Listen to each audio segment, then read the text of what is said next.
नमस्कार, मैं पंकज प्रसून। दोस्तों, दुनिया की मुस्लिम आबादी पर सबसे ज़्यादा अत्याचार कहाँ हो रहे हैं? गाज़ा में? शायद नहीं। अरब में? नहीं। अमेरिका में? नहीं। यूरोप में? नहीं। अगर आंकड़े की माने तो सबसे ज़्यादा मुसलमानों के खिलाफ जो अत्याचार हो रहा है वो चीन में है। लेकिन पूरी मुस्लिम बिरादरी, पूरी अरब बिरादरी, यूरोप और यहाँ तक कि भारतीय मुसलमान चीन में हो रहे मुसलमानों के खिलाफ अत्याचार पर खामोश हैं। वजह क्या है वो मैं बताऊंगा, लेकिन सिर्फ एक आंकड़े देता हूं कि पिछले एक साल में 1731, जी हाँ 1731 मस्जिदें तोड़ दी गई। कुरान को फिर से दोबारा लिखवाया जा रहा है। कुरान पढ़ोगे तो हमारे अनुसार 1 लाख से ज़्यादा उइगर मुसलमान कंसंट्रेशन कैंप में बंद हैं। उनके बच्चों को उनसे छीन लिया जाता है। कहा जाता है कि इन्हें हम चाइना का कल्चर सिखाएंगे। खुले में नमाज पढ़ने पर रोक है।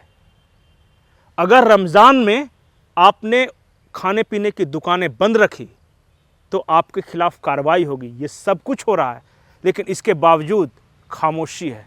न पाकिस्तान बोलता है, न ईरान बोलता है, न अरब के कोई देश सऊदी अरब, कतर, यूएई कोई बोलता है, न भारत के मुसलमान बोलते हैं।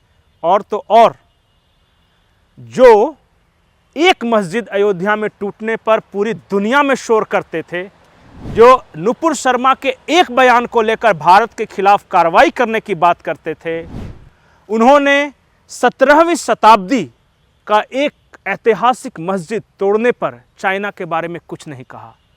क्या है वो पूरी कहानी वो बताएंगे, लेकिन उससे पहले आप हमारे चैनल को सब्सक्राइब कर लें, इस वीडियो को लाइक कर लें। दोस्तों, आज बात होगी जापान और चीन, इन दोनों में इस्लाम के बढ़ते प्रभाव और वहाँ की सरकारों और वहाँ की जनता के एक्शन पे। चीन की कम्युनिस्ट पार्टी ने इसी महीने एक आदेश दिया, और आदेश ये था कि चीन में मस्जिदों का जो आकार होगा वो अरब के अनुसार गोल, जिस तरह गुंबद देखते हैं वो नहीं होकर वो पैगोडा शक्ल, जो कि चाइना का जो ट्रेडिशन है उसके अनुसार होगा। इसके बाद मस्जिदों को तोड़ने की कार्रवाई शुरू की गई और 1731 मस्जिदों को वहाँ तोड़ दिया गया। जो ऐतिहासिक मस्जिदें थी उन्हें भी तोड़ दिया गया, और अब तक कुल जो चीन में मस्जिदें टूटी हैं, जो 2022 दिसंबर तक के आंकड़े थे उसके अनुसार 3212, जिसमें 1731 पिछले एक साल में टूटी हैं। एक अयोध्या में जो कि बंद, जिस पे ताला लगा हुआ था, उसका गुंबद ध्वस्त होने पर यहाँ इतने आंदोलन हो गए। चीन में ऐतिहासिक इमारतों को नष्ट कर दिया गया। सुना है आपने आवाज़? चीन की सरकार ने 4 नियम बनाए हैं इस्लाम को लेकर। पहला नियम, कुरान हम लिखवाएंगे अपने तरीके से। जो अरब में लिखा रहता है वो तुम नहीं पढ़ोगे। दूसरा, तुम्हारे जो बच्चे रहेंगे वो तुम्हारे साथ नहीं रहेंगे, क्योंकि तुम्हारे साथ रहेंगे तो तुम उन्हें इस्लामी शिक्षा दोगे, उन्हें उनके अनुसार चाइना के कल्चर से अलग कर दोगे। बचपन में उठा ले जाते हैं ताकि अपने अनुसार अलग से हॉस्टल में रहकर। 1 लाख उइगर मुसलमान कैद हैं कंसंट्रेशन कैंप में। उन्हें दोबारा बताया जा रहा है कि रहना कैसे है। उन्हें चीन का कल्चर सिखाने के लिए या ट्रेनिंग के नाम पे बंधक बनाकर रखा गया है। दाढ़ी रखने की इजाज़त नहीं है, कि आप चीन में छोटा पैजामा और लंबी दाढ़ी रहकर नहीं घूम सकते। रमज़ान के दिनों में जो मुस्लिम बहुल इलाके हैं, जो उइगर प्रांत है, वहाँ की बाज़ारें, वहाँ के दुकान आपको खुले रखने होंगे। बंद किया तो सरकार कार्रवाई करेगी। ये सब कुछ हो रहा है चीन में, लेकिन मुस्लिम देश और जो यहाँ के तथाकथित मुस्लिमों के रहनुमा हैं वो बयान तक नहीं देते। क्या ये कम्युनिस्ट इस्लामिक गठजोड़ के कारण है? क्या ये पैसे के कारण है, या इसकी वजह कोई और है? आप हमें कमेंट सेक्शन में बताइए। लेकिन एक देश और है, और वो देश है जापान। जापान ने जब 2001 में अपने यहाँ मुस्लिमों की गिनती कराई थी तो गिनती आई 17,868 मुसलमान, मात्र 17,000, 18,000 मान लीजिए आप। अभी जो 2023 मई के जो आंकड़े बताते हैं, वहां मुसलमानों की आबादी हो गई 2 लाख से ज्यादा। जिस जापान में 2001 में सिर्फ 17 मस्जिदें थी, वहां मस्जिदें की संख्या हो गई 1312। अब जब जापान सरकार ने जांच शुरू की कि क्या है, तो पता चला कि कई जगह तो फैक्ट्रियां थी, उन्हें मस्जिदों का आकार दे दिया गया था। अब जापान की जनता ने इसके खिलाफ आंदोलन शुरू किया है। जापान में प्रोटेस्ट निकल रहे हैं, और वो ऐसा इसलिए कि जापान में 2 धर्म हैं। जो भारत के लोग हैं उनको बौद्ध मानते हैं सारे को, लेकिन जापानी लोग 2 धर्म मानते हैं, एक शिंतो है और एक बुद्धिज़्म है। दोनों धर्मों में मोटा मोटी एक ही बात है कि प्रकृति के साथ रहना। वो कई देवता को मानते हैं, प्रकृति को मानते हैं, और प्योरिटी ऑफ हार्ट या प्योरिटी ऑफ कंडक्ट, मतलब आप कैसा बिहेव करते हैं, आपका जीवन शैली कैसा है उसे, और आपके दिल में कितनी शुद्धता है, दया है, इसके पर दोनों आश्रित हैं।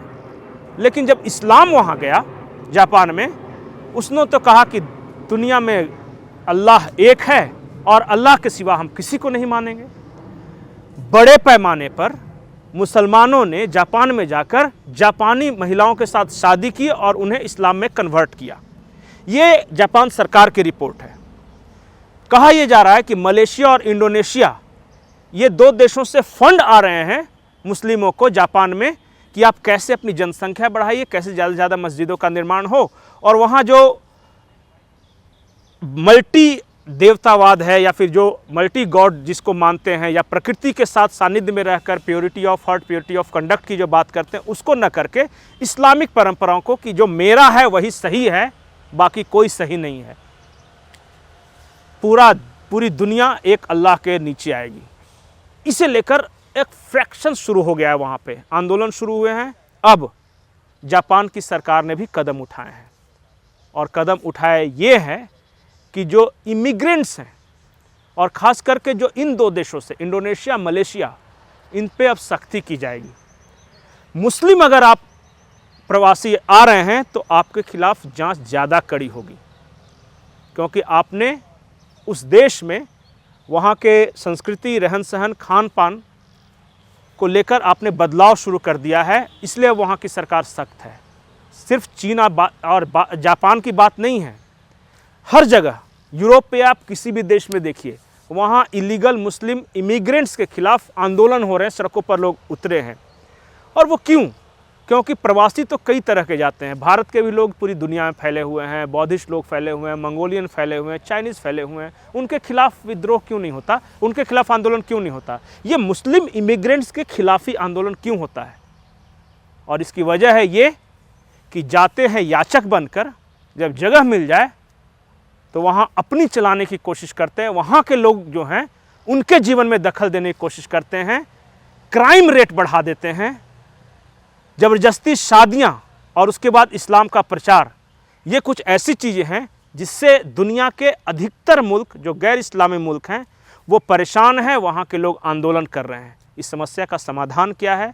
क्या इस समस्या का समाधान चीन की तरह है कि कुरान को बदलो, या म्यांमार के रोहिंग्या की तरह है, या फिर वो तरीका है जिसे फ्रांस और जर्मनी ने दोहराया था कि सीरिया में जब युद्ध हुआ तो बड़े पैमाने पर अपने यहाँ मुस्लिम शरणार्थियों को ले लिया, और आज वो मुस्लिम शरणार्थी पूरे फ्रांस को तबाह किए हुए हैं। अब वहाँ हर महीने 2 महीने पे दंगे होते हैं। उपाय क्या है? उपाय आप बताइए, कमेंट सेक्शन में ज़रूर लिखें कि जो इलीगल मुस्लिम इमिग्रेंट्स हैं उनके खिलाफ पूरी दुनिया में आंदोलन क्यों हो रहे हैं और इसका सॉल्यूशन क्या है। नमस्कार।